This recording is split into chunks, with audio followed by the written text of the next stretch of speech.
Cricket పండుగ IPL 2026 మొదలు కాబోతుంది ఈ రోజే.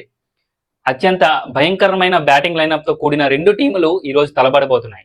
ఒకటి డిఫెండింగ్ ఛాంపియన్ మరియు కింగ్ కోహ్లీ కనుసన్నాల్లో దూకుడుగా ఆడుతూ ప్రత్యర్థులను భయపెట్టే ఆర్సీబీ అయితే, మరొక వైపు తమ బ్యాటింగ్ తో సోషల్ మీడియాలో కాటెరమ్మ కొడుకులు అని పేరు సంపాదించిన సన్ రైజర్స్ హైదరాబాద్.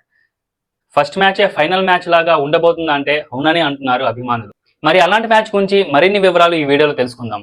నమస్తే, నేను మీ Yogachandra Vivek. Welcome back to our channel.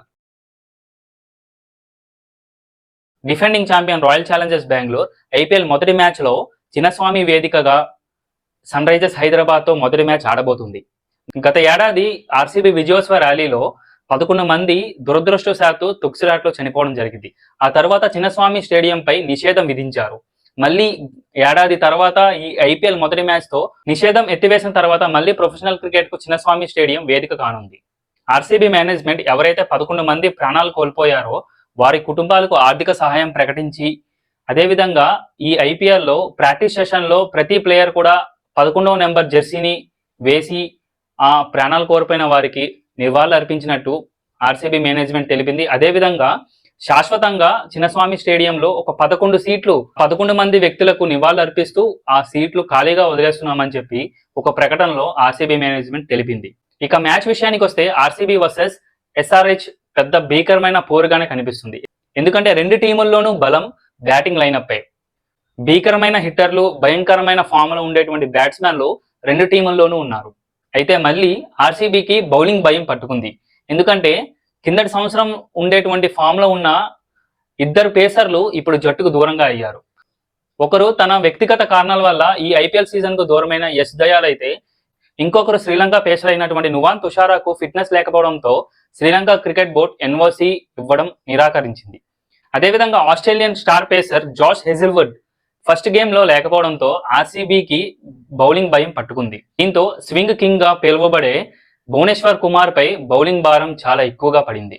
ఇక ఆర్సీబీ బ్యాటింగ్ చూసుకుంటే కనుక యథాతథంగా భీకరమైన హిట్టర్లు, స్టార్ ఫామ్ లో ఉండేటువంటి బ్యాట్స్మెన్లు ఉన్నారు.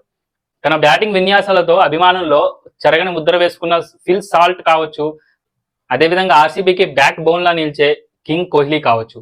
అదేవిధంగా బ్యాటింగ్ లైనప్ చూసుకుంటే దేవదత్ పడికల్, రజత్ పటీదార్, కృణాల్ పాండ్యా ఇలాగా చాలా మంది భీకరమైన హిట్టర్లు ఉండడం ఆర్సీబీకి ప్లస్ పాయింట్ గా మారింది. సన్ రైజర్స్ హైదరాబాద్ విషయానికి వస్తే జట్టు కెప్టెన్ ప్యాట్ కమిన్స్ కొన్ని మ్యాచ్లకు దూరం అవుతాడని మేనేజ్మెంట్ తెలిపింది. ఆర్సీబీకి జరిగిన విధంగానే ఎస్ఆర్హెచ్ కూడా గాయాలు దెబ్బతీశాయి. హసన్ మలింగా ఇంకా జట్టులో చేరలేదు. అది ప్యాట్ కమిన్స్ స్థానంలో ఇషాన్ కిషన్ జట్టుకు నాయకత్వం వహించగా వైస్ కెప్టెన్ గా అభిషేక్ శర్మను నియమించారు. జాక్ ఎడ్వర్డ్స్ జట్టుకు దూరం కావడంతో స్థానంలో డేవిడ్ పెయిన్ తీసుకున్నారు. ఇక క్రికెట్ పిచ్ రిపోర్ట్కి వస్తే కనుక ఏడాదిగా చిన్నస్వామి స్టేడియంలో మ్యాచ్లు జరగనప్పటికీ పాత పద్ధతే కొనసాగుతుందని విశ్లేషకులు అభిప్రాయపడుతున్నారు. ఎందుకంటే చిన్నస్వామి స్టేడియం బ్యాటింగ్ కు చాలా అనుకూలంగా ఉంటుంది. అక్కడ 300 దాటేటువంటి అవకాశం కూడా పుష్కలంగా కనిపిస్తుందని చెప్పి క్రికెట్ దిగ్గజాలు అభిప్రాయపడుతున్నారు. మొదట టాస్ గెలిచినటువంటి జట్టు ఖచ్చితంగా బౌలింగ్ ఎంచుకుంటుందని, ఎందుకంటే చిన్నస్వామి స్టేడియంలో సెకండ్ ఇన్నింగ్స్ లో బ్యాటింగ్ చేసిన వాళ్ళకి విజయావకాశాలు పుష్కలంగా ఉంటాయి. అది ఐపీఎల్ 2026 మొదటి మ్యాచ్ యొక్క విశేషాలు. మరిన్ని ఐపీఎల్ అప్డేట్స్ మీ ముందుకు తీసుకొచ్చే ప్రయత్నం చేస్తాను. అప్పటి వరకు మనం ఛానల్ని ఫాలో అవుతూ ఉండండి. ధన్యవాదములు. జై హింద్.